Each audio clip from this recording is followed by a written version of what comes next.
You're just about halfway through your first student trip. Think you'll stick with railroading? Oh, it's fine so far. But a couple of my buddies say there's no future in it. You know, you hear so much about railroads not being around much longer, that they can't meet competition, they don't keep up with the times, you know. Yeah, I've heard all that. But long after I'm Pocatello Night Yardmaster in the Happy Hunting Ground, and you're a fire-eyed officer who has fricasseed supervisor for lunch, this outfit will still be here. I'll tell you why. Those rails, there are 790,000 miles of iron road that lace this world of ours. And the wheels that roll on them are the basis of the most efficient means man has yet invented for fast mass movement of the things he makes and the stuff he makes them from. Some competitors may claim to be faster. Some may tell us they're cheaper. But there's a joker. They are all raising the cost of transportation because we taxpayers are footing a lot of the bills for their radar and drawbridges and locks and one of the biggest items of all, heavy-duty superhighways with traffic enforcement and control systems. But railroads build and repair their own roads and safety devices and pay high taxes on them besides. Even at that, we could haul most things for less than the other fellas if we were allowed to really compete. Well, if the railroads aren't allowed to compete with airports, waterways, and superhighways that they help pay for, then what's the future? The future's going to be all right. One of these days, we will be allowed to compete. It's because this country's going to wake up to the fact that it can't get along without healthy railroads. Let's take another look at that system map. From this 3 million square miles of land, we get more than enough food for 180 million Americans and nearly every raw material for making things. We have the richest natural resources endowment of any people. It's all spread out. Every state mines, harvests, or manufactures something that every other state needs. Las Vegas, for instance, is a city that has to import nearly everything it uses, including poker chips. Nevertheless, from the Vegas area, not only a great deal of raw materials, but also considerable finished products are shipped out. 217,000 miles of railroad really unite the states. They help make us the biggest nation of consumers with the world's highest living standard by smoothing out our economic geography. For example, from a Wyoming iron mine, we hauled the ore that went to a Utah mill to make the steel that we hauled to a California factory to make, among other things, the bathtub that we hauled back here for a new housing project. Because of good transportation, an old sea dog of 3 years doesn't have to live across the street from a factory that is down the road from a steel mill that is next door to an iron mine just to do a little tugboating. Now here we are, Union Pacific, the strategic middle route, operating around 9,600 miles of road. We serve some of the best neighborhoods in the country. At Council Bluffs, we tap Chicago in the east. 7 railroads funnel traffic to us here. Once across the broad Missouri, we leave Omaha to the headquarters, folks, and head for the wide, wide West. At Kansas City, which calls itself the Heart of America City, we have extensive yard and industrial facilities along the banks of the Kaw and the Missouri. We interchange here with 11 other lines for more eastern and much southern traffic moving through this and the St. Louis gateways. Through these gateways, we can offer expedited service between eastern and western producers and markets and most western sources of raw materials. Wheat. We switch hundreds of elevators in the great grain-producing states of the West. Lumber, biggest industry in the Northwest.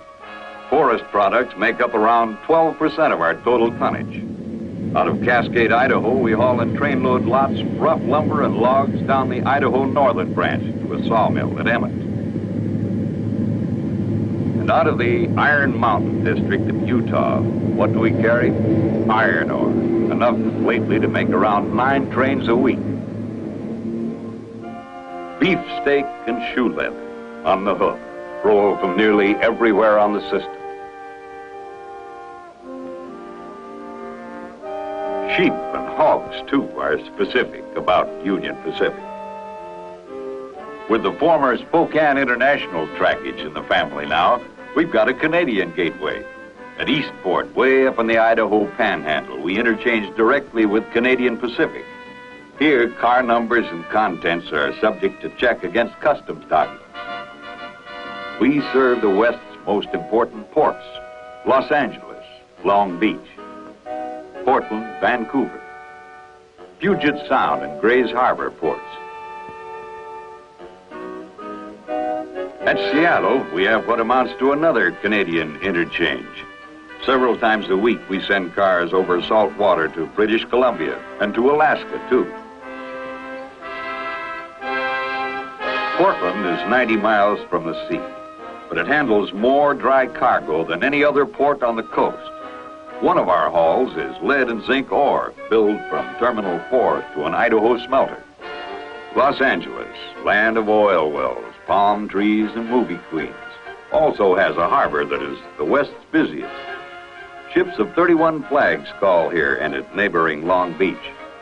UP switchers are familiar sights at dockside. A reminder that a port's effectiveness is directly related to the means of moving cargo to and from its piers and wharves. That's UP country. Yeah, but since that map was drawn, there have been some new breeds of cat in the hauling business. Competition, including other railroads. And just how do we compete? Besides low cost, a shipper wants speed and dependability. An example, railroad's a pipeline between a refrigerator factory and an appliance store. Now, money and space needn't be tied up in a year's supply of refrigerators when they can come a carload at a time as needed. 418 to Caboose, over. Caboose, over.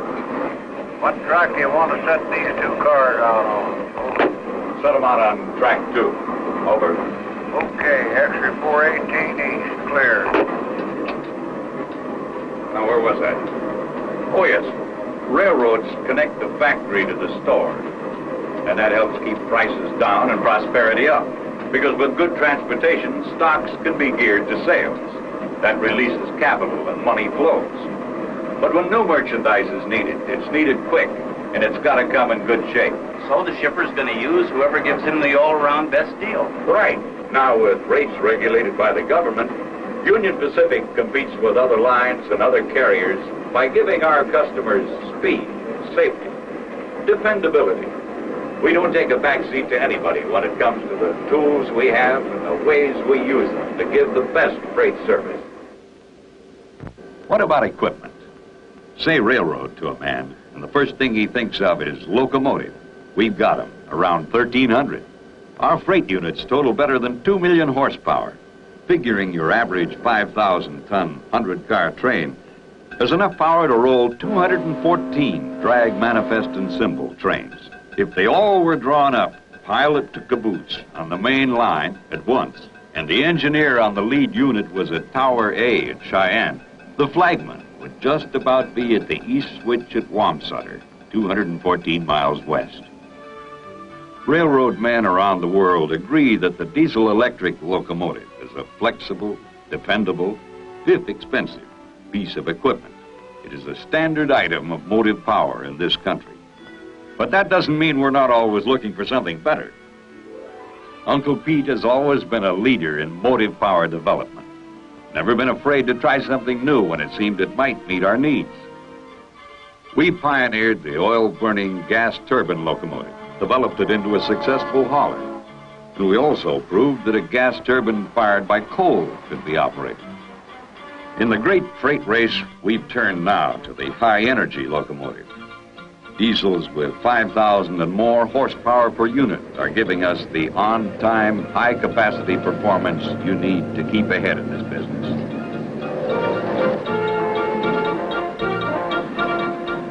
Our diesel units, which range from 1,500 to 5,500 horsepower, are used much like building blocks, one or several according to the needs of the train. Now, you might say a locomotive is the most important part of a train, because a train sitting out somewhere with a dead engine isn't much of a train. A bad order engine is a real money loser for the company. And if you stop to figure, a money loser for you and me, because that stalled train is making some customers unhappy. And when that happens, we start losing business and jobs. The best insurance against undependable motive power is big shops full of the right tools and men who know how to use them. We got them. The shops at Salt Lake and Omaha are examples of how we make high maintenance standards meaningful. They're equipped and trained there to handle anything from a brake shoe renewal to a complete overhaul.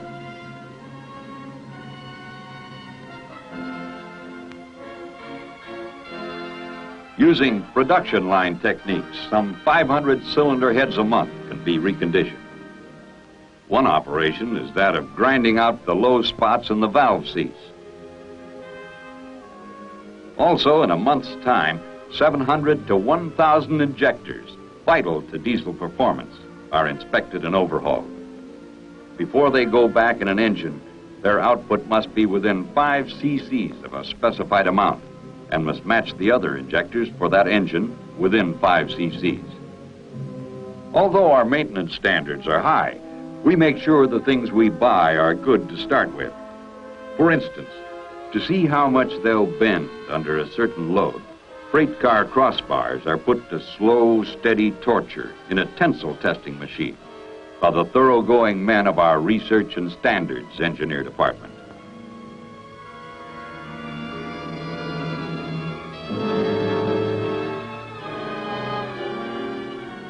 Another of their responsibilities is the prevention of diesel engine breakdown by testing lubricating oil. The basic test is of viscosity, the liquid's rate of flow. It's done with a viscometer. If the sample flows too fast when the tube is in the 100-degree bath, it probably has been diluted with diesel fuel from faulty injectors. While a railroad deals with 5,000-ton trains, it also works with bits that tip the scale at maybe 1/1000th of an ounce. The super powerful Electron Microscope is an instrument that enlarges specimens in the proportion of making a 6-foot man look 16 miles tall. Among other things, it allows a study of how well the oil holds up after long use. A sample that shows up on the fluorescent screen as large black particles is oil that is becoming contaminated. Whether it's on the real Union Pacific or the scale model that we show at industrial fairs and exhibits, the Boxcar is the workhorse of the railroad. We have nearly 25,000 general service boxcars, more than all our other types combined. But with our customers needing faster and safer service, we're providing more specialized and high-capacity cars, matter of competition. Some of the most interesting of these special cars, from the point of appearance and business they've generated, are the 89-foot multi-level cars for moving new automobiles. By using easily set ramps, each car can be quickly loaded and unloaded. With these 12 to 15 capacity cars, we can offer savings over highway haulage. This is an example of how investing earnings in new equipment pays off in more business for the company and more employment for railroaders. The highway transporters still get a share of the haul from unloading points such as ours at Denver to the dealers. Speaking of multi-levels, we developed these 3-deck stock cars so that we could move hogs more economically from the Middle West to coast points. By hauling more per car, we cut costs. In addition, the shipper saves time in spotting, loading, and unloading. Important to the shipper also is care and comfort of the animals.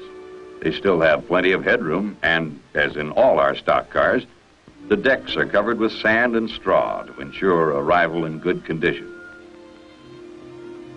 Most of our special cars are adaptations or refinements to standard cars. Take a general service flat car, add bulkheads built solid with the ends, and you combine the easy side-loading features of a flat with the end-holding qualities of a gondola. Acquiring these cars originally to carry slippery, fragile plasterboard out of Nevada, we've found other shippers who like them. The cantilever bulkheads are designed to take million-pound impacts, such as from the shifting forces that can come about with slack action in a moving train. Traffic men at an Oregon aluminum plant like the bulkhead flat car for moving ingots and other shapes. Heavily banded and end-stopped, the 13,000-pound ingots move securely. Like plasterboard, a commodity that is also hard to hang on to, is finished lumber. Another of our Oregon customers, a huge sawmill and wood products plant, finds the merits of the bulkhead flat car desirable for its purposes. Packaging #1 grade lumber protects it from the weather.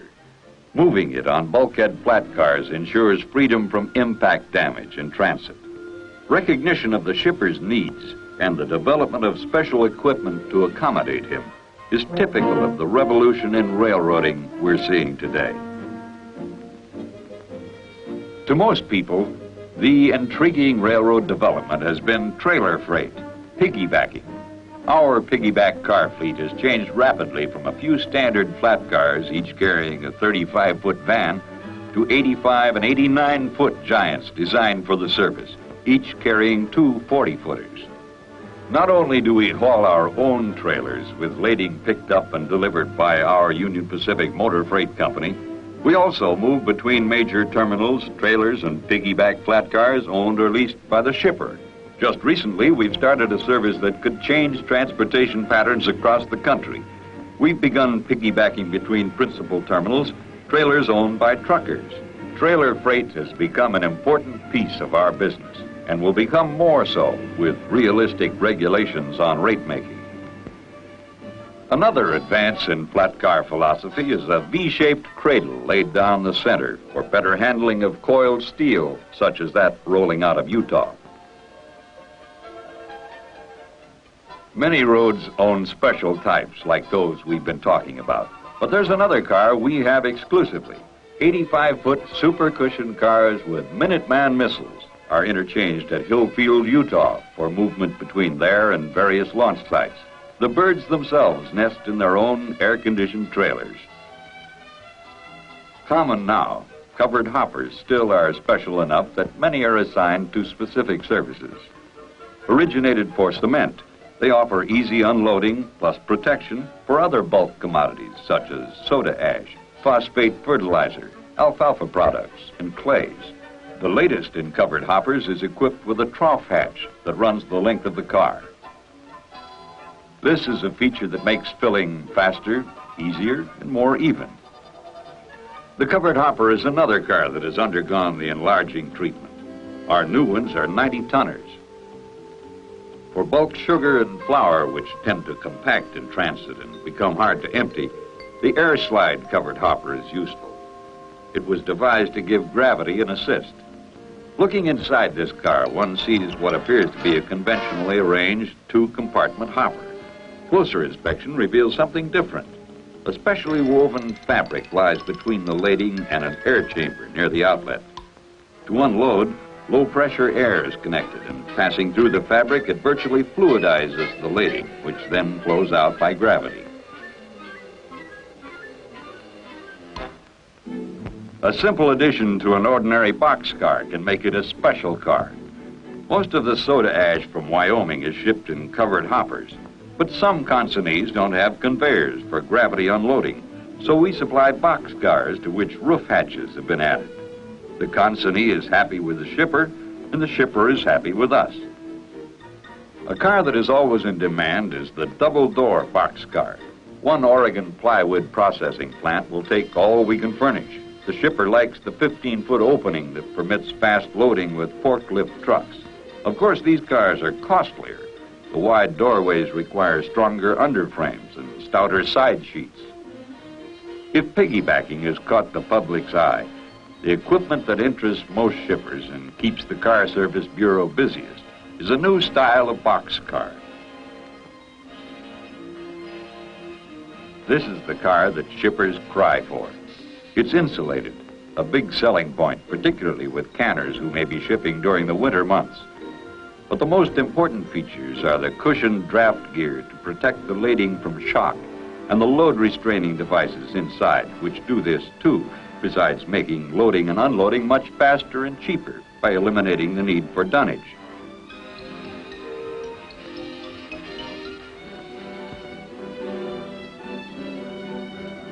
Interior and underframe improvements don't represent the last word in boxcars. Some have been heightened and stretched to the giant economy size with 10,000 cubic foot capacity, 2.5 times that of an ordinary car. The 86-foot high cube cars are designed with emphasis on interior space for such lading as bulky but relatively light automobile body parts. Some have as much as 40 feet of door space on each side. Also, for the efficient movement of auto parts is the new 60-foot boxcar, built for heavier loading than the high cube. It carries such components as transmissions and engines in special racks. 60-foot cars also are entering general service. The refrigerator car, once a special type, has become so again. The old ice bunker reefers are out when it comes to hauling frozen food. But we weren't frozen out of this traffic because Pacific Fruit Express came up with cars with self-contained refrigeration machinery. Except for once or twice daily inspection on the road, the diesel-powered refrigeration units are so reliable they can run for 3 weeks, even without refueling. PFE has taken the same idea and jumped into trailer freight with it. Temco vans offer the very best in piggyback door-to-door service. Just as with the mechanical reefers, we can preset the temperature in these vans anywhere from -10 to +70 degrees. We not only can keep frozen foods rock hard clear across the country, but also maintain just the right climate for meats, butter, and other perishables. Now, where do we get all these special and standard cars? We buy some and we build some. The Omaha Car Shop has a production line that can turn out several types of cars. From specialists in the business, we usually buy standard parts such as wheels, axles, truck frames, and so on. But we do make some parts ourselves. For example, spring plates for R40 reefers were turned out with a 15-ton press. A boxcar under construction really begins to look like something after the side assemblies are swung from a stockpile, then coaxed into position on the underframe. Once all the truck components have been put together, they are ready to be rolled to the waiting car body. Of course, every car we've built, bought, or rebuilt for a number of years now has roller-bearing axles. A salesman wouldn't run much risk putting his foot in this door, but in our trade, doors must operate, and since few of our customers hire weightlifters, we anticipate their requirements by being certain everything works. Our car department people provide some of the best assurance of safe, dependable operation by finding and repairing any defects a car may have before okaying it for service. When a car must be set out for repairs, muscles and minutes are saved whenever possible on the rip track. Men and machines team up to make the job easier and safer. On the road, One of the greatest time savers is the practice of roll-by inspection. Alert car inspectors not only preserve life and property, but have cut station delays often by as much as 85%. Not all mechanics are in the shops, roundhouses, or rip tracks. At busy terminals, some of them are equipped with motor cars or other vehicles fitted out with tools and materials needed to make running repairs. Car inspectors can quickly arrange a briefly stopped 100-car train for such routine maintenance as brake shoe replacement. Even with equipment-saving dynamic braking available with diesel locomotives, brake shoe renewal still is their major activity, particularly at Cheyenne, at the bottom of Sherman Hill. When the job is done, the other car men must be advised and the train cleared. Car inspectors now are wired for sound to save steps and get trains out of town sooner than we used to. Hot shots like the LAX, the SPF, and the AKC Northwest Forwarder run on fast schedules that are closely observed because on-time performance is the most important element of dependability. Just as one swallow doesn't make a summer, a train on a track doesn't make a railroad. A train can be only as efficient as the facilities that feed it and those who help get it over the road as fast as possible. There are silent sentinels, too, snuggling between their protective wedges alongside the rail in lonely country. They are out there to detect hot boxes. The trackside scanner picks up the heat that radiates from each journal of a speeding train. This is converted to an electrical signal and transmitted to a readout station where it appears as a spike figure on a graph. An overheated journal shows up as an abnormally high spike. Its position in the train can be located by the operator or dispatcher, who then can have the train stopped for inspection. One of the handiest things around a railroad is a place to sort out cars. Switching cars is a time-consuming chore. But at Pocatello and North Platte, retarder yards simplify the job. At North Platte, the busiest yard on the railroad, some wonder machines help make switching safe and efficient, easier. Here, incoming trains are broken up as they're shoved over a hump track. Then gravity takes over and the cuts roll down the leads to classification tracks for makeup as outbound trains. Referring to his marked consist, the hump foreman pre-selects tracks for a train being classified and directs the pin puller below where to make the cuts. As each cut of cars comes down the hump, its speed is picked up by radar, the same principle that trips up speeders on city streets. Every cut moves differently, governed by weight, wind resistance, and mechanical condition of the cars. Radar information is stored in a computer housed near the hump. The computer, knowing the track selected for the cut, in a flash correlates its speed, rollability, and distance from the next cars on that track to automatically set the pressure of the retarders so the cut of cars will roll to an easy coupling. The pneumatically operated retarders press their shoes against the wheels to slow the car if the computer says it moves too fast. The foreman's track selection already has been transferred and stored in an amazing mechanical memory bank in the computer building.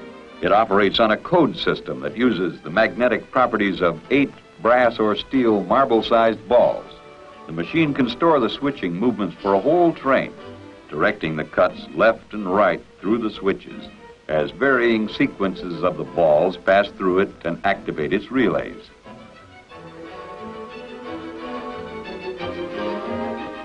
At first glance, today's railroad might appear to be the same old-time, uncomplicated thing of tracks and boxcars.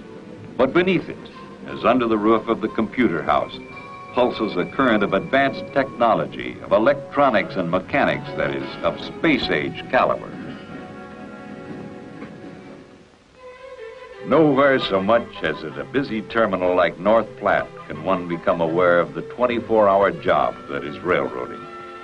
Scenes like this are repeated throughout the world and impress us with the part railroads play in our lives as magnificent distributing machines that sustain the steady flow of things we need. Where operations are not as pressing, less expensive flat yards do the job well. In northeastern Oregon is our newest. Hinkle is a consolidation of 3 smaller yards made necessary when the building of new dams on the nearby Columbia River required us to move.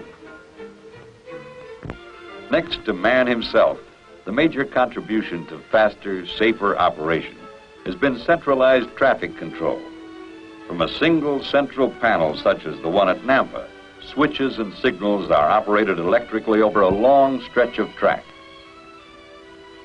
It's possible with CTC on a single track line with long sidings to have 2 trains meet without stopping and safely pass. Recently, the dispatcher has been given a new tool for train control, direct radio contact with the crews. CTC is truly push-button railroading and a ready-made answer to anyone who says we're old-fashioned. With around 2,100 miles of CTC and 1,400 miles of double track, this is a highball railroad. Although we've been running a push-button railroad for years, there is always room for improvement. Our new CTC panel at Albina, which controls part of the track between Portland and Hinkle, is easy to use. A compact console of push buttons replaces the older spread of switch and signal levers. Not only modern facilities, but also good operating methods expedite our service. Blocking cars in a train is an example. By classifying cars in blocks according to destination, we're able to cut switching time along the way and do a faster job for our customers. Now, all these facilities and methods and equipment act directly to make us a good railroad. There also are some behind-the-scenes goings-on that are every bit as important. One vital activity in railroading is communications, moving information from one person to another. Good service depends on good communications, from hand signals to radar. We have a whole department devoted to handling the electronic and electrical means of conveying information. Our private telephone system alone, plus leased facilities, would serve a city the size of, say, Walla Walla or Fort Collins. And that's not counting long-distance lines. Just about the biggest thing these days is our microwave. This is super high-frequency radio. To spread the microwave net from Omaha to Portland and Los Angeles requires 77 repeater stations on high ground, such as that at Lonely Pilot Knob in Wyoming. Isolated and automatic, they are maintained by highly trained electronics technicians. Virtually weatherproof, microwave gives us the extra circuits we need for funneling information to the extensive computer center we maintain at Omaha, and for handling our direct distance dialing telephones and long distance telegraph. Most people would say a train runs on steel rails, but with shippers on one end, consignees at the other, and dozens of busy clerks in the middle, all filling out forms, you might say it runs on paper. The accounting people think so anyway, and they're right. My, how the paper mounts up. We seem to be setting a record at record keeping, but it's all necessary. Tunnels are being cut through the mountains of paper, however, with our electronic data processing machine. This is one of those remarkable electronic brains you hear about. It's housed in a big insulated room of its own in the headquarters building. Every day it digests thousands of bits of intelligence fed it from all over the railroad. It assimilates this information to return it in usable statistics and such practical documents as purchase vouchers and paychecks. Our people can make it do all sorts of otherwise tedious and time-consuming tasks. One is the never-ending preparation of traffic reports. All the information from the freight bills representing a 100-car train, say, can be reduced by a clerk to a small stack of punched cards, and the card data reduced by the machine to a foot-long piece of magnetic tape. From this snippet of tape, and thousands like it, the computer assembles the information and prints the traffic reports that give us the big picture of where our business is good and where it's poor. Computer people direct their sprawling electronic servant in other chores, such as speeding solutions to technical problems for the engineering and mechanical departments. Correctly programmed, The computer can come up in minutes with answers that once took hours of wearying arithmetic and slide rule work. For the stores department, it has been of great benefit in controlling inventories. By punched card, it keeps track of the thousands of parts and pieces it takes to run a railroad. Another huge job it does is to sort through a mass of data to furnish statistics for car record accounting.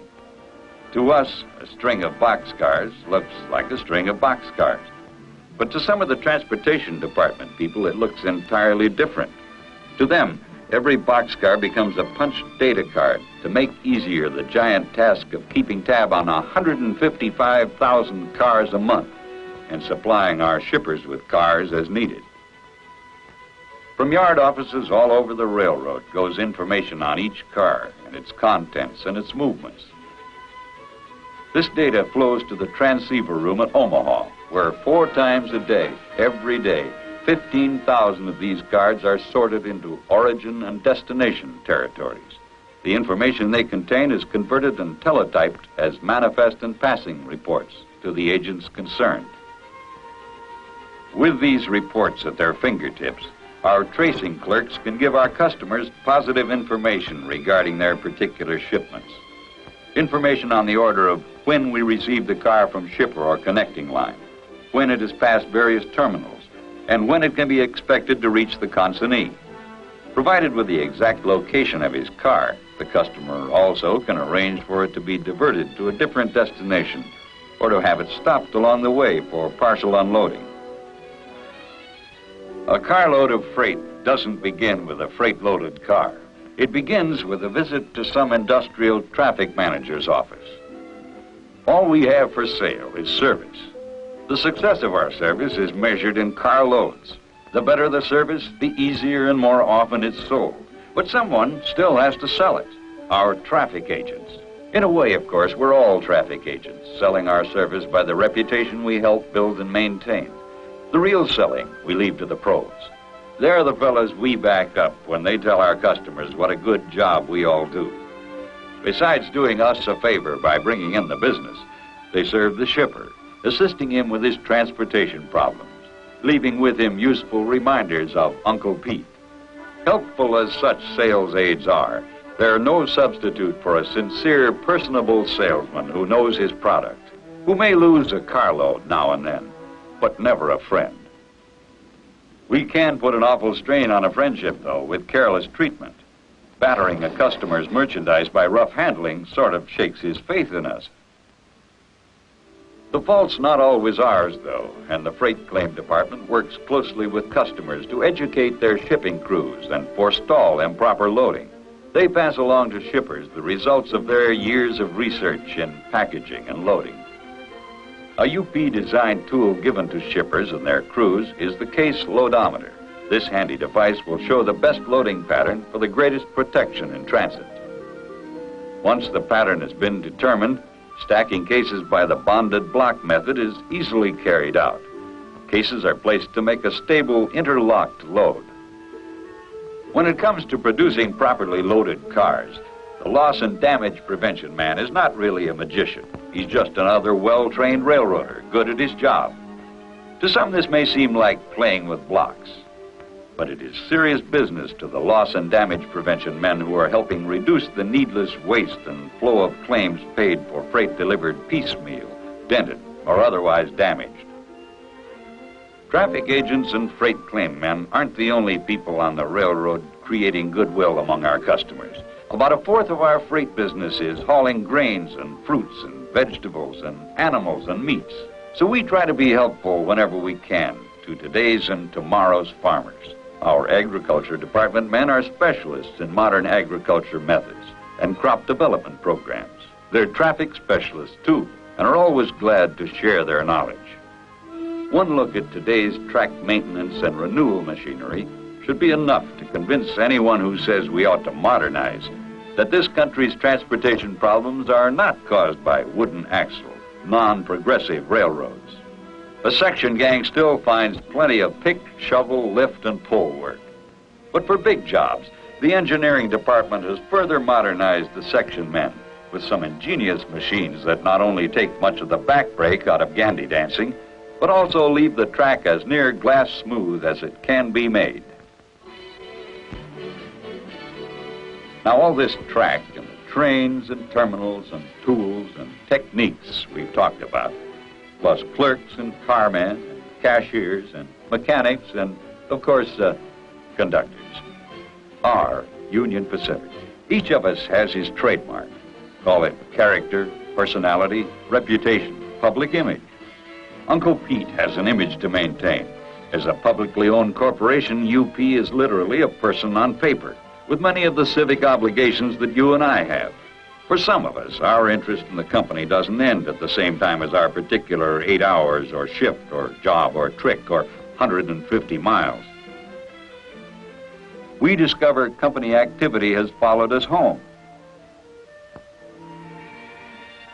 Our confidence in UP, maybe for reasons of personal gain, maybe as a kind of loyalty, extends to being part owners of the company by including UP stock in our personal investment and savings programs.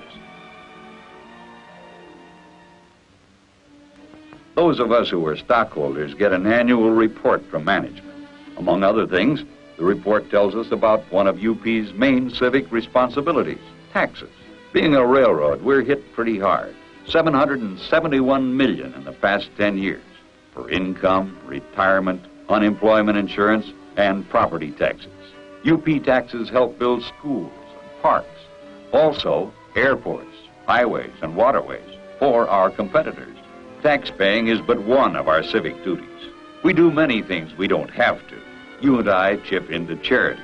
Through the UP Foundation, the company makes cash gifts, not only to community chests and United Funds, but also to colleges and hospitals and cultural institutions. Through UP scholarships, we help promising agricultural students further their educations. With our free educational materials, pictures, literature, and movies, we're helping to tell the railroad story, as well as providing entertainment. Many youngsters have never been on a train, but they're fascinated with them all the same, and know a lot about them. With our gifts of old equipment, we're helping preserve the spirit and history of railroading.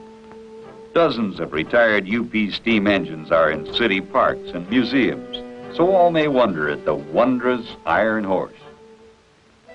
Probably no piece of rolling stock we've donated ever was put to better use than one now at Griffith Park Travel Town at Los Angeles. What more exciting place could there be for a child to have a birthday party than a retired railroad dining car reserved for her and her friends? We gave it to her and to all the other youngsters of the city.